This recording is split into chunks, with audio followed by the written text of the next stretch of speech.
لو هنتكلم على الشير بوينت لاير في الفارم بتاعتنا، خليني الاول ابدا ب 2013 لان هو الاسهل، لان في ايمج عندنا في الجاليري اوتوماتيك 2013. كنت ببلان ان انا وانا بعمل الفيديو دوت هبتدي اكلمكم ان كرنتلي الايمج اللي موجوده الشير بوينت 2013 تريال وهتخلص. مش هي دي المشكله. المشكله اكشلي ان هي كانت ار تي ام، واحنا مينلي مايكروسوفت بتريكومند دلوقتي اللي انت لو هتطلع باي برودكشن فورمز لسه الديفلوبمنت تيست بتاعتها دلوقتي لسه ما طلعش برودكشن، محتاج ان انت از بيست براكتس ان انت تطلع بالمارش بابليك ابديت فيرجن. كنت بفكر ان انا بقى احكي لكم ازاي ان احنا نبتدي ناخد الايمجز بتاعت 2013 اللي موجوده، وازاي ان احنا ننزل المارش بابليك ابديت عليها. بس اكشلي مايكروسوفت عملت اناونسمنت يوم الجمعه اللي فات بتقول ان احنا ابديتنا الايمج عندنا وخليناها مارش بابليك ابديت بلس ابريل كوميونيتيف ابديت اولسو. فكرنتلي الايمج اللي موجوده على ويندوز ايجر، لو رحنا شفناها مثلا قلت له نيو ايمج فيرتشوال ماشين فروم جاليري، قلت له شير بوينت تريل، خلينا ندوس next. مثلا هم مش كاتبين حاجه، بس مينلي هم قايلين ان التريال فيرجن دلوقتي اللي موجود مش بابليك ابديت بلس افري كوميونيتيف ابديت. عندي نوت تاني هم كاتبين ليه تريال. هي دي الى حد ما حاجه ليها علاقه باللايسنس. انا كاتب ديتيل لايسنس في البرزنتيشن انا قلت لكم في الاول اللي موجوده على البروفايل بتاع لينكد ان، ممكن ترجعوا لها. بس بسرعه كده، هي الفكره ان انت لما تيجي دلوقتي تشتغل بالتريال ايمج دي، مايكروسوفت ما بتحاسبكش على اللايسنس بتاعت الشير بوينت. انت بتستخدم الشير بوينت از تريال وهو حبه واي ثينك شهر وهيخلص، وبتحاسبك بس على الريت بتاع الويندوز. طب انا لو محتاج بقى اطلع برودكشن بالايمج دي، محتاج ان انت تشتري اللايسنس بتاعتك بتاع الشير بوينت ثرو حاجه، تشتري يعني لايسنس بلس كاستمر سبورت سيرفيس لايسنس. بتستفيد بعد كده فيتشر حاجه اسمها لايسنس موبيلتي، اللي انت بتاخد اللايسنس اللي انت اشتريتها للشير بوينت دي وتريجستر الكي بتاعها على السيرفر اللي موجود على ايجر كلاود، وبالتالي تقدر تستخدم الايمج دي فور برودكشن. انا بصراحه مش هستخدم الشير بوينت 2013 ايمج، لان هي الدنيا سهله. هي الايمج بتنزل بري انستولد عليها الشير بوينت، جاست بس ان انت بتقوم الفارم كومبليشن ويزارد وبتعمل لها بوينتنج للسيكوال بتاعك، سيكوال داتابيس انستنس بتاعتك، وبتكونكت عليها.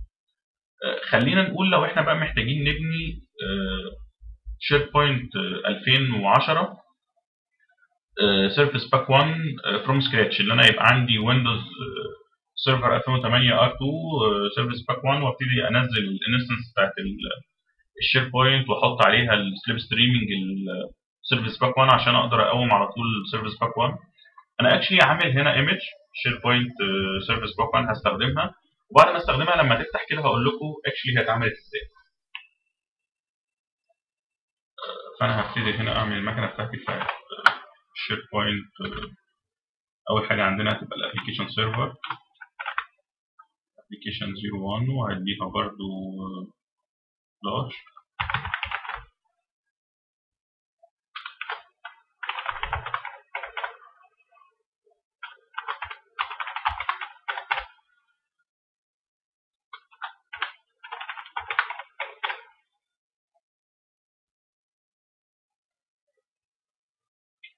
اخليها تكونكت على نفس الكلاود سيرفيسز اللي هي شايله الفارم بتاعتي كلها،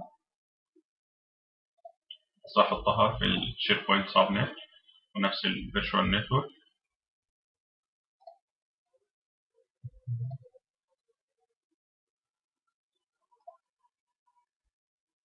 اوكي، انا محتاج اشوف هو هيحطها في انهي ستورج اكونت.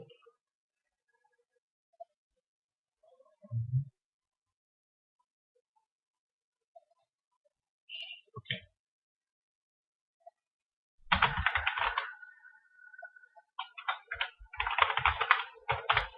وعشان كده الايمج بتاعتي في الستورج اكونت اللي احنا شغالين عليه، فهو هيحطها في نفس الستورج اكونت. اخليه كونكت على الكلاود سيرفيسز دي والنتورك شير بوينت ساب نت. هعمل availability set جديدة اسمها SharePoint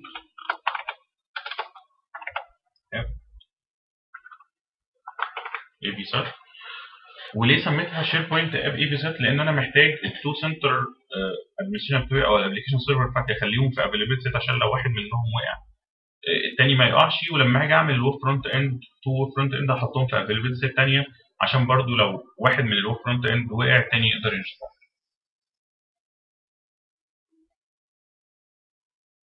اوكي هو كده هيبتدي يعمل الماشين دي.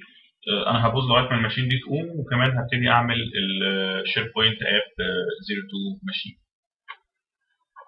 انا خلاص شير بوينت ابلكيشن سيرفر 01 الماشين خلصت، ودلوقتي بعمل ابلكيشن سيرفر 02 وعايز اخليها تكونكت على نفس برضو كلاود سيرفيسز بتاعت الشير بوينت 4 ونفس الشير بوينت سب نت، واحطها في الافيلابيلتي سايت بتاعت الابلكيشن سيرفر بتاعي الابلكيشن سيرفرز.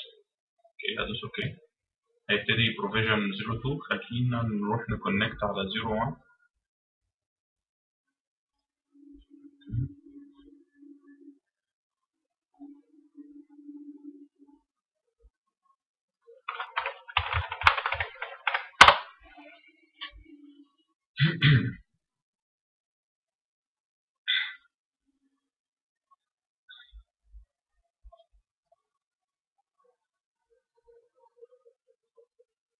انا زي ما قلت لكم الماشين دي بيزد على ايمج انا كنت عاملها قبل كده، وهشرح لكم دلوقتي ستيب باي ستيب ازاي ان احنا نقدر نعمل الايمج دي ونسيبها عندنا از جاليري ايمج. يعني ممكن اقدر اعمل منها كذا بي ام بعد كده.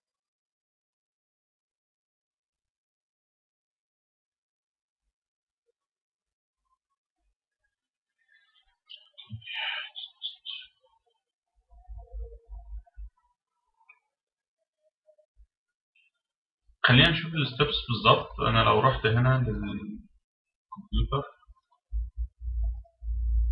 وبصيت هنا هنلاقي في فولدر اسمه شير بوينت.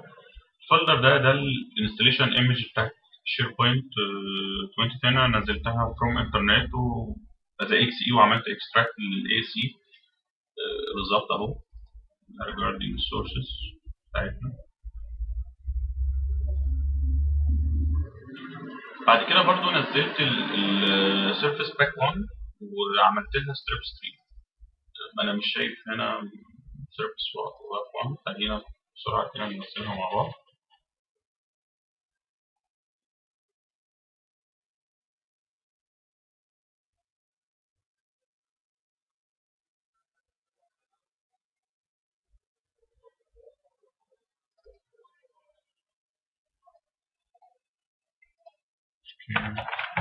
هروح جوجل.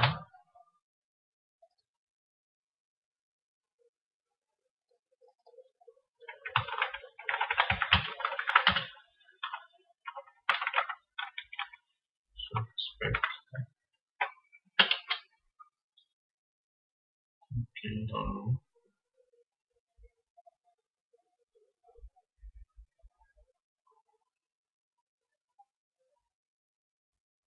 طبعا انا في السنتر بتاعت مايكروسوفت فالداونلود مش هياخد any time.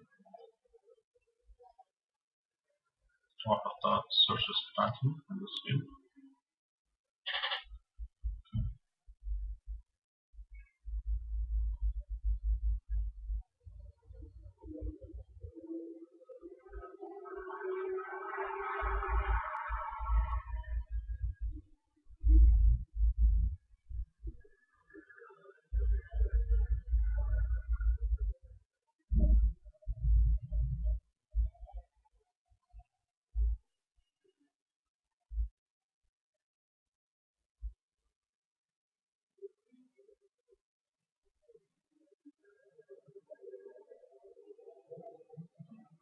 هو كده خلاص الداونلود خلص وبنعمل سكريبت سكان. هقول له اوبن فولدر. دي السيرفيس باك 1 بتاعتي. فخليني ارجع خطوه وادوس شيفت كليك اوبن كوماند ويندو فروم هير.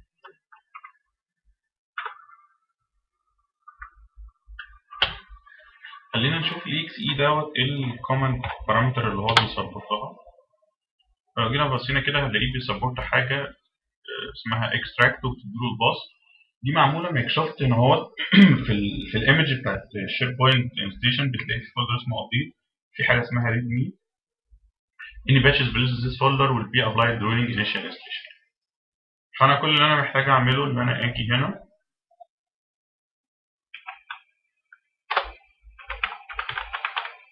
اقول له extract له الباص بتاع الابديت فولدر بتاعك،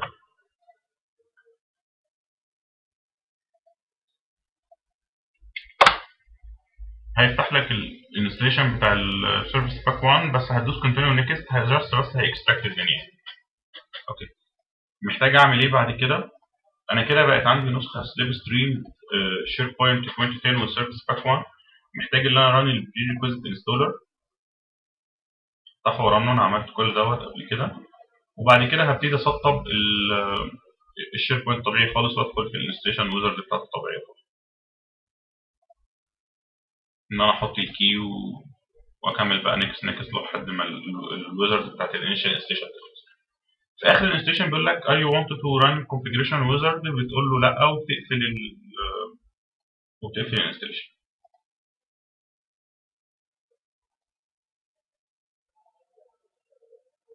وزي ما قلنا قبل كده احنا ليه محتاجين سيرفيس باك 1؟ لان احنا شغالين بيزد على سيكوال سيرفر 2012 وسيرفيس باك 1 هي اللي بتسبورت سيكوال سيرفر 2012. انا بس عايز اقول لكم على كام نوت كده برضو من الحاجات اللي انت محتاج تعملها في المكنه بتاعت الشير بوينت. فور اكزامبل مثلا احنا دايما بنقفل السكيورتي تولز بتاعت الاي اي، مش ريكومندد فور برودكشن بس احنا على طول في التستنج انفايرمنت بنعملها. خلي بالك انا ما عملتش جويننج للدومين هنا، الدنيا لسه كلها ورك جروب، انا لسه المكنه ورك جروب. وعملت برضو حاجه مهمه، لو رحت في الكنترول بانل في السيستم اند سكيورتي في الويندوز ابديت، انا جيت في الويندوز ابديت هنا وقلت له تشينج سيتنج، هو اوتوماتيك بيرستها مع التاج، بس انت المفروض تيجي هنا وتقول له نيفر تشيك فور ابديت. ليه؟ لان دايما ساعات مايكروسوفت بتبوش ابديتس للشير بوينت او للويندوز سيرفر بتيك يور فارم داون. انت محتاج اي باتشز او اي ابديت تنزلها على يور فارم على الشير بوينت، محتاج تاخدها الاول على ستيجنج فارم وتست الابديتس دي كلها وبعد كده تابلايها على البرودكشن فارم. بس اللي انت تفتح الابديتس دي كلها، وفي شفنا فارمز كتير قوي عشان السيتنج دوت بس نسينه وعمال اوتوماتيك الابديت شغال على طول بياخد الفارم كلها داون. دي من النقط المهمه اللي احنا محتاجين نعملها. بعد كده انت في برضه از بيست براكتس محتاج حاجه صغيره تعملها، حاجه اسمها الكلاينت الياس بتاعت السيكوال سيرفر.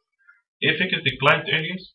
الفكره بتاعتها اللي انت من عند الكلاينت او من المكنه اللي هيكونكت على السيكوال سيرفر بتستخدم حاجه اسمها الياس، اللي انت بتقول للسيكوال انا هستخدم النيم دوت، ومن ورا هستخدم الكونفجريشن اللي في الريجستري بتاعت المكنه دي، ان انا لما اي كلاينت او اي ابلكيشن زي الشير بوينت ريكوست مثلا فور اكزامبل منك شير بوينت اس بي سيكوال يكونكت على الاس بي سيكوال، انت من ورا كونكت على المكنه اللي اسمها سيكوال 01 فور اكزامبل. فخلينا برضو نروح نشوف الكونفجريشن دي بتعمل منين. خلينا نروح سي ال اي config client config، هلاقي هنا الالياس بتاعي ومسميه اس بي سيكوال، وكنت مسميه قبل كده سي ال جي سيكوال 01، فهنسميه بس سيكوال 01. وهيبقى الالياس بتاعي اللي انا هستخدمه في الفارم كونفجريشن ويزر شير بوينت سيكوال مش سيكوال 01. اوكي just press apply. اوكي تذكر بس ان في فيرجن من الكلاينت config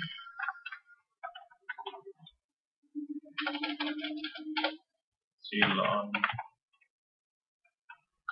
config، واحد شغال مع ال 64 ابلكيشنز زي الشير بوينت، وفي حاجات تانية لو انت مثلا استخدمت الكونفيجريشن دي عشان تكونكت بسيكوال مانجمنت ستوديو مش هيكونكت معاك، لان السيكوال مانجمنت ستوديو شغال اكس 32. سوري.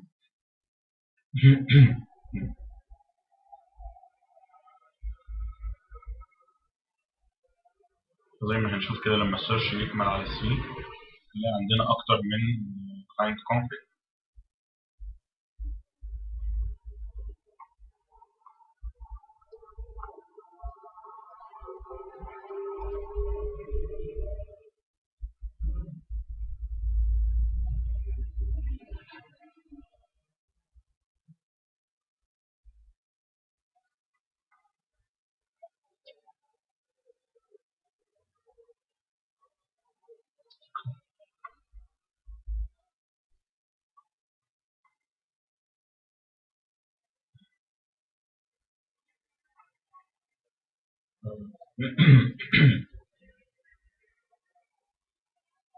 ده اللي هو لل 32 ابلكيشن والتاني لل 64. ده بديفولت لل 64 ودوت لل 32 ابلكيشن. anyway دي برضو من الحاجات اللي احنا محتاجين نعملها as a best fix لما نيجي نinstall SharePoint. عندنا ايه تاني؟ انت كده خلاص انت عملت انستليشن، ما رنتش الكونفيجريشن ويزر، فمحتاج تاخد بقى ايمج النسخه بتاعتك دي بريكوزيت SharePoint انستولد، الSharePoint انستولد، لسه بس الفارم كونفيجريشن ويزر ما رنتش. فمحتاجين نعمل ايه؟ محتاجين نستخدم تول بتاعت مايكروسوفت، حاجه اسمها سيس بريب. دي بيلت ان في الويندوز. جاست بتقول له سيس بريب، لازم تتك على جنرالايز، لان جنرالايز دي هي اللي بتجنريت يو اس اي دي للنسخه بتاعتك، وبتقول له شت داون. اول ما المكنه بتشت داون بتروح هنا عند البورتال. انا وقفت اي سينك المكنه بتاعت السيكول 02، تقول له كابتشر. بيطلع لك الويزر دي بيقول لك خلي بالك انت محتاج تدوس كونفيرم ان انت خلاص عملت السيس فري ريب، وبتكتب اسم الايمج اوتوماتيك. مايكروسوفت بتاخد نسخه الويندوز الكرنت اللي اتاتشد مع الفي ام اي دي، تعملها از ايمج، وبتبقى بعد كده طلع لك ان انت ممكن تقول له نيو فروم فيرتشوال ايمج، وتدي له المكنه بتاعتك بتاعت الشير بوينت. ده اكزاكتلي اللي انا عملته عشان اعمل النسخه دي. فخلونا نرجع تاني للشير بوينت بقى ابلكيشن سيرفر. انا خلاص كده، انا كل اللي انا محتاج اعمله دلوقتي ان انا في الاول اكونكت على الاجوين الدومين. change setting change local.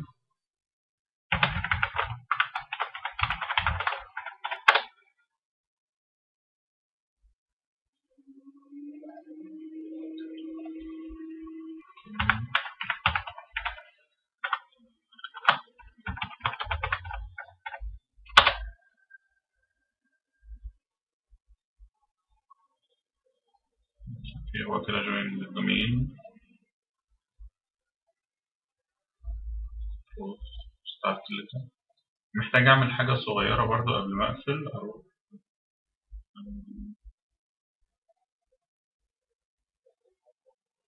يوزر اكونت مش بيدينا، محتاج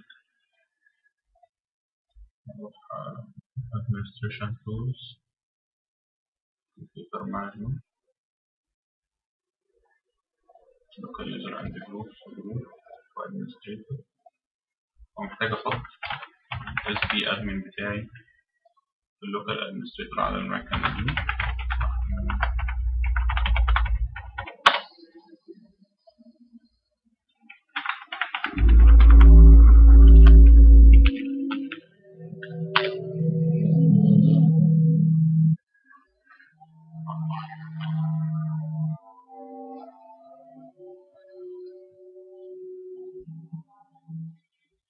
هنستارت المكنه دي عشان تبقى جوينت للدومين،